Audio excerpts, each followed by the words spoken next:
हम आप तो उस कोटि के भक्त हैं नहीं जितना देवर्षि नारद जी हैं। देवर्षि नारद जी तो भगवत स्वरूप हैं।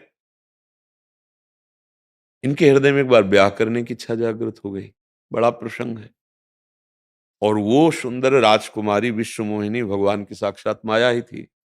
जो ही उन हाथ पकड़ा और देखा तो उनको लगा कि रेखा में लिखा हुआ था कि जो ये वर्ण करेगा वो अविनाशी हो जाएगा। श्री वैभव उसके चरण चूमेगा। मतलब साक्षात भगवान का पूरा स्वरूप था। तो उन्होंने सोचा अब ब्याह तो करना है इससे, अब कैसे करें? कामना जागृत हो गई।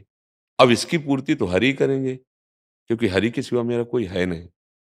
वो एकांत हुए, हरि का ध्यान किया, हरि प्रकट हुए। तो उन्होंने विचार किया कि अगर हमें भगवान का रूप मिल जाए, तो राजकुमारी हमारे गले में जयमाला डाल दी कि भगवान सुंदरों में भी सुंदर, मधुराति मधुर हैं, अखिल सौंदर्यता के समुद्र हैं। भगवान से कहा कि हरि रूप दे दीजिए। उनका तथास्तु। हरि बंदर को भी कहते हैं। भगवान ने अपना रूप न दे करके बंदर का रूप दिया। क्यों? क्योंकि भगवान देख रहे हैं कि इस समय इनकी बुद्धि सकामता से युक्त हो गई, और जहां सकामता हटेगी तो ये खुद अपनी इस चेष्टा पर, और वो अहंकार होने के कारण हुई थी, काम विजयी होने का अहम। नारद जी के मुख से एक बात निकल गई कि नाथ, मैं आपका सेवक हूं, मांगा तो है हरि रूप, लेकिन जेहि विधि होय नाथ हित मोरा, करो सुबेग दास में तोरा।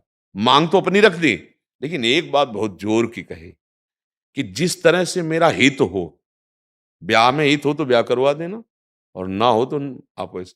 भाव वहां नहीं था। उनका भाव था कि मेरा हित केवल ब्याह करने में ही है।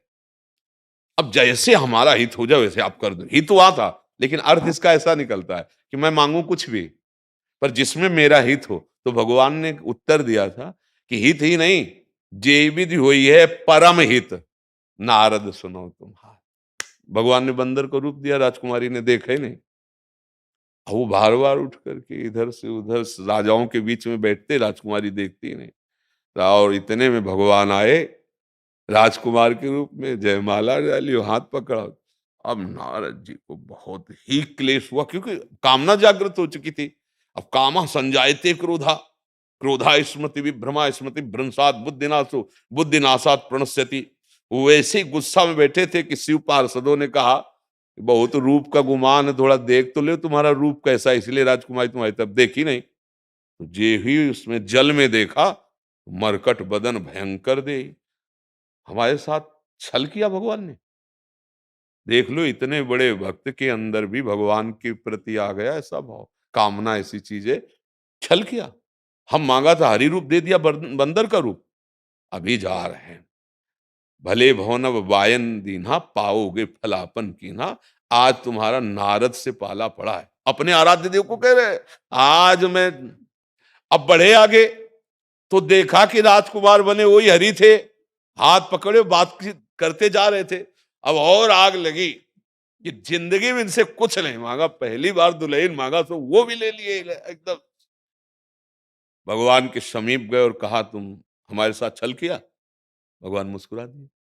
जाओ मैं शाप देता हूं, देख लो। जाओ मैं शाप देता हूं, जैसे मैं स्त्री के वियोग में विकल हूं, ऐसे तुम स्त्री के वियोग में विकल होगे। और जैसे मुझे बंदर का रूप दिया, वही तुम्हारी सहायता करेगा। भगवान ने तब हरि माया दूर निवारी, तहां न रमा न राजकुमारी। कुछ, अरे एकदम जैसे नशा उतर जाए ना। अरे ये क्या किया, अपने आराध्य देव भगवान त्राहिमाम। बोले जप हो जाए शंकर सतनामा, होए हृदय तुरत विश्रामा।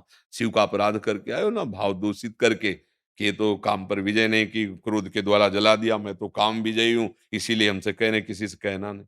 ये बात, कामना हमारे आराध्य देव से हमको दूर करती है। पर हम करें तो किससे करें? उन्हीं से करेंगे। तो कामना करके उनके ऊपर छोड़ दे, तो बचत हो जाएगी और अध्यात्म मार्ग पुष्ट हो जाएगा।